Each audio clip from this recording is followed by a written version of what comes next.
একটা মেয়ে যে স্বামীর সম্মান বোঝে না সে কিসের স্ত্রী? একটা মেয়ে যে স্বামীর সম্মান বোঝে না সে কিসের স্ত্রী? আর সবার একটাই সমস্যা, আমার স্বামী ভালো না, আমার স্বামী ভালো। তার ধারণা যে তার স্বামী ভালো না, বাকিদের সবার স্বামী ভালো।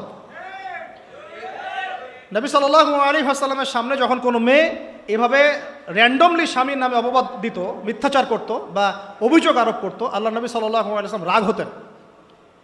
সে আপনার ভরণ পোষণ দেয়, আপনাকে খাওয়ায়, আপনাকে পড়ায়, আপনার সিকিউরিটি দেয়, আপনার সম্মান রক্ষা করে, সারাটা জীবন আপনার জন্য একদম তেজপাতা বানায় ফেলে দিল। এখন বলছেন স্বামী ভালো না। মেয়েদের দিনদার মেয়েদের মধ্যে যে পরিমাণ স্বামীর প্রতি অশ্রদ্ধা, অসম্মান আর কটুবাক্য, সম্মানহানি, গায়রতের খেলাফ কাজ করার যা দৃষ্টান্ত আমাদের সামনে আছে, আর বেদিনদের ব্যাপারে বলার তো আমার ভাষাই নাই। মনে করবেন না যে কেউ মাদ্রাসায় পড়লেই একদম দুধে দেওয়া তুলসী পাতা হয়ে যায়, না, ভুল ধারণা আপনার, কখনো নয়। আমরা নিজেরা নিজেদের চরিত্র পবিত্র রাখবো, ইনশাল্লাহ আল্লাহর কাছে পবিত্র মেয়ে চেয়ে নিব। একটা মেয়ে যে স্বামীর সম্মান বোঝে না সে কিসের স্ত্রী? একটা মেয়ে যে স্বামীর সম্মান বোঝে না সে কিসের স্ত্রী? আবার একটা স্বামী যে তার স্ত্রীর সম্মান বোঝে না সে কিসের স্বামী? সমস্যা, আমি ইসলাম এবং পারিবারিক জীবন নিয়ে আমার ভিতরে এত কথা জমে আছে, এটা বলতে গেলে আমার 3 ঘন্টা সময় লাগবে। তবে আমি আলাদা করে এটা নিয়ে একটা লেকচার দেবো ইনশাল্লাহ। কিছু কিছু বিষয় আপনার চেয়ে আমার বয়স কম হতে পারে, কিন্তু এই বিষয়গুলোতে আমার অভিজ্ঞতা আপনার চেয়ে 10 গুণ বেশি আছে। আর একটা ভুল তো জীবনে করতে যাবেন না, সেটা হলো যে ফ্যান্টাসিতে ভুগে অতিরিক্ত দায়িত্ব নিতে যায় না। ফ্যান্টাসিতে ভুগে অতিরিক্ত দায়িত্ব নিতে যায় না, তাহলে দিন থেকে আপনি বিচ্যুত হয়ে যেতে পারেন। স্ত্রী হবে কেমন? কোমল, নমনীয়, শুনবে, আনুগত্য করবে। যে কথাগুলো কোরআন সুন্নাহর মধ্যে আছে এগুলো শুনবে, আনুগত্য করবে, স্বামীর সম্মান বুঝবে। সারাদিন স্বামী বাহির থেকে কষ্ট পরিশ্রম করে বাসায় ঢুকে, তার চেহারা দেখলেই যেন সব পরিশ্রম ভুলে যায়, এমন হবে স্ত্রী। ঘরে ঢুকেই খাটাস খুটুস, কথা নাই বার্তা নাই, ঝগড়াঝাটি, হ্যাঁ খাওয়া রেডি করা, যাও খেয়ে নাও। আপনারা কি মনে করেছেন? নবী করিম সাল্লাল্লাহু আলাইহি ওয়াসাল্লাম বলেছেন, আল্লাহর পরে যদি আমি কাউকে সেজদা করার আদেশ করতাম, আমি মেয়েদেরকে বলতাম তারা যেন স্বামীদেরকে সেজদা করে। এখন তো আপনারা সব তসলিমা নাসরিনের ফ্যান হয়ে বসে আছে। ওরা আপনাদেরকে ব্রেইন ওয়াশ করে দিয়েছে। সব ক্ষেত্রে সমান অধিকারের কথা আপনাকে কে বলেছে? কোন কোন ক্ষেত্রে আপনাকে অগ্রাধিকার দেওয়া হয়েছে। আপনি খুঁজছেন সমান অধিকার, আর ইসলাম দিয়েছে অগ্রাধিকার। কত বোকা আপনি! কোন কমন সেন্স নাই, ননসেন্স। বাসায় ঘরে ঘরে প্রবলেমসগুলো চলতেছে, ঘরে ঘরে। কেন এত বেসবর? কেন এত আনুগত্যহীনতা? কেন? কথা শুনতে হবে, মানতে হবে, বিশ্বাস করতে হবে। সম্পর্ক শুধু ভালোবাসার বলে টিকে থাকে না, সম্পর্ক টিকে থাকে একে অপরের বিশ্বাসের ফলে, একে অপরের শ্রদ্ধাবোধের উপরে, একে অপরের সম্মান বোধশক্তির উপরে। এগুলোর উপর সম্পর্ক টিকে থাকে। সৌন্দর্য, ভালোবাসা তো আজ আছে কাল নাই। বিশ্বাস, রেসপন্সিবিলিটি, সবর, ইতাআত, এগুলোর উপর সম্পর্ক টিকে থাকে। তখন ভালোবাসা এত লম্বা হয় যে দেখেন অনেক চাচা চাচিরা আছে এখনো, বৈবাহিক সম্পর্ক হয়তো 40 বছর, এখন পর্যন্ত কোনোদিন ঝগড়া লাগে নাই।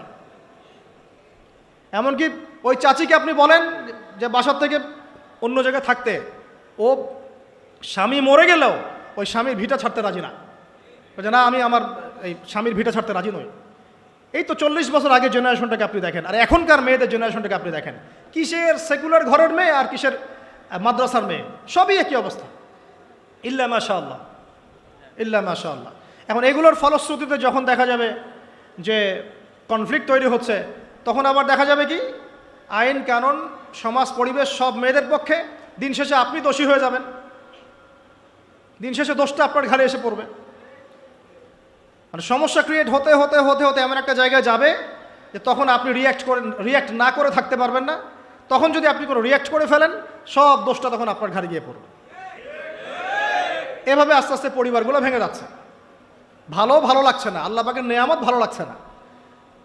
আর যারা দিনদার, যে স্বামীরা দিনদার, পরহেজগার, মোত্তাকি এবং দ্বীনের পথের পথিক, তাদের জন্য স্ত্রীদের ভূমিকা কেমন হওয়া উচিত? স্বামীকে স্পেস দিতে হবে, তার মাথাটাকে ঠান্ডা রাখতে হবে, তাকে আল্লাহর জন্য ওয়াকফ করে দেওয়া লাগবে যে আমার স্বামী আল্লাহর জন্য, আমার স্বামী উম্মতের সম্পদ, তার যেন কোনো পেরেশানি না হয়, তাকে যেন এক গ্লাস পানিও ঢেলে খেতে না হয়, সে ওই টাইমটা যেন আল্লাহর দিকে দিতে পারে। এতে আমিও জান্নাতে যাব, সেও জান্নাতে যাবে ইনশাআল্লাহ। পরিবারগুলো এইভাবে হচ্ছে না। কিছু কিছু বিষয় আমি নিজেও খুব ফেড আপ। আবার অনেক সময় আমরা যারা আছে, আমরা আবার স্ত্রীদের উপর অনেক বেশি কঠোর হয়ে যাই। এত বেশি কঠোরতা দিয়েও আসলে পরিবারকে শক্ত করা যাবে না। নরম হতে হবে, সবর করতে হবে, ধৈর্য ধরতে হবে। তবে সব কিছুর একটা সীমা আছে। ওই সীমা অতিক্রম করে গেলে তখন কি আর করার? তখন আসহাবুল কাহাফ হয়ে যেতে হবে। আসহাবুল কাহাফ, নিজের কবরের ফিকির নিজে করি, নিজের পথ নিজে বুঝি, কিছু করার নাই। তো যেখান থেকে এখানে আসছি ভাই, আমি অনেক লম্বা সময় নিয়ে ফেলতেছি, আপনার কি বিরক্ত হচ্ছেন? আচ্ছা, এই যে আল্লাহর সৃষ্টিকে বিকৃত করা, এই যে আমি আপনাকে জেনারেশনের ক্রমবর্ধমান অধঃপতন দেখাচ্ছিলাম। তো প্রিয় ভাইরা, জাহেলিয়াত থেকে এতদূর পর্যন্ত এসেছি, এখন আমি আস্তে আস্তে খালি শেষ করে দিব, জাস্ট পয়েন্টগুলো মিলিয়ে নেন। ওই শিরক এখনকার বিশ্বে আছে কি নাই বলেন?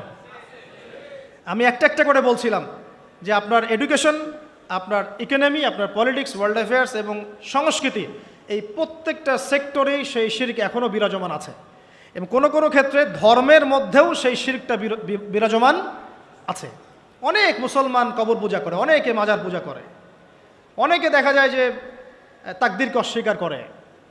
অনেক মুসলমান আছে আল্লাহর হালালকে হারাম করে নিচ্ছেন, হারামকে হালাল করে নিচ্ছেন। টিয়া পাখি দিয়ে ভাগ্য পরীক্ষা করেন। আংটি পরেছেন একটা, মনে করেন যে এটার মধ্য দিয়ে আমার রোগ ভালো হয়ে যাবে। এই একটা বালা পরেছেন, ভয়ে ভয়ে খোলেন না, কেন? খুললে পরে যদি আমার কোনো অকল্যাণ হয়। এটা শিরক, শিরক না এগুলা?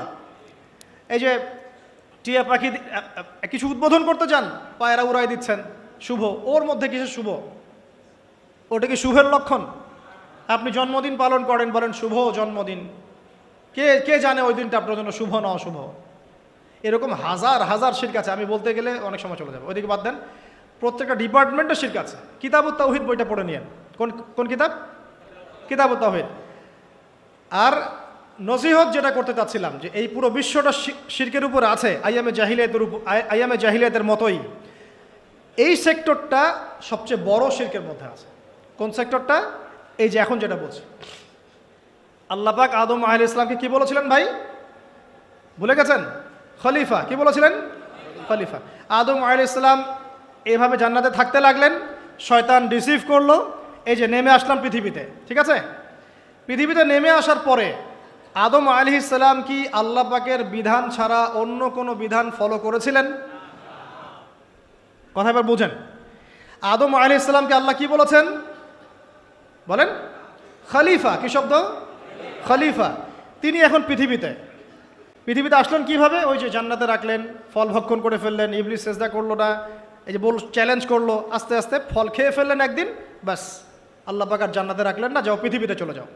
তওবা করলেন, রব্বানা যালামনা আনফুসানা ওয়া ইল্লাম তাগফির লানা ওয়া তারহামনা লানাকুনান্না মিনাল খাসিরিন, আল্লাহ মাফ করে দিলেন। কিন্তু জান্নাতে থাকা হলো না, এবার পৃথিবীতে থাকো। পৃথিবীতে তিনি থাকা অবস্থায় কি আল্লাহর সাথে শিরক করেছিলেন? আল্লাহর বিধান বাদ দিয়ে অন্য কোনো বিধান মেনেছিলেন? আল্লাহর বিধান বাদ দিয়ে অন্য কোনো বিধান দিয়ে তিনি কি তার পরিবার সমাজ পরিচালনা করেছিলেন? তাহলে আল্লাহর খলিফার কাজ কি? আল্লাহর বিধান দিয়ে নিজেকে, নিজের পরিবারকে, নিজের সমাজকে, নিজের আওতাভুক্ত যারা তাদেরকে পরিচালিত করা। আমি কি বুঝাতে পারছি? আল্লাহর খলিফার কাজ কি? আমার সাথে বলেন। আল্লাহর বিধান দিয়ে নিজে চলা, নিজের পরিবারকে চালানো, নিজের সমাজকে চালানো। এটা কার কাজ? আল্লাহর খলিফার কাজ। যদি আমি এখন নিজেও শয়তানের বিধান দিয়ে চলি, নিজের পরিবারকেও শয়তানের বিধান দিয়ে চালাই, নিজের সমাজটাকেও শয়তানের বিধান দিয়ে চালাই, আমি কি আল্লাহর খলিফা থাকবো না শয়তানের খলিফা হব? বোঝা যাচ্ছে কথা? আচ্ছা, এবার আল্লাহ পাক আরও একজন নবীকে খলিফা বলেছেন। বলেন কোন নবীকে? হ্যাঁ বলেন। আরও একজন নবীকে আল্লাহ পাক খলিফা বলেছেন, তার নাম দাউদ আলাইহিস সালাম। কি নাম? ওই সুলাইমান আলাইহিস সালামের বাবা। সুলাইমান আলাইহিস সালামের বাবা। এই দাউদ আলাইহিস সালাম এই জেরুজালেম থেকে 40 বছর বিশ্ব শাসন করেছিলেন। কত বছর? কোন জায়গা থেকে? এই জেরুজালেম থেকেই। তার পরবর্তীতে তার সন্তান সুলাইমান আলাইহিস সালাম তিনিও 40 বছর বিশ্ব শাসন করেছেন এই জেরুজালেম থেকে। দাউদ আলাইহিস সালাম আল্লাহ পাকের খলিফা ছিলেন।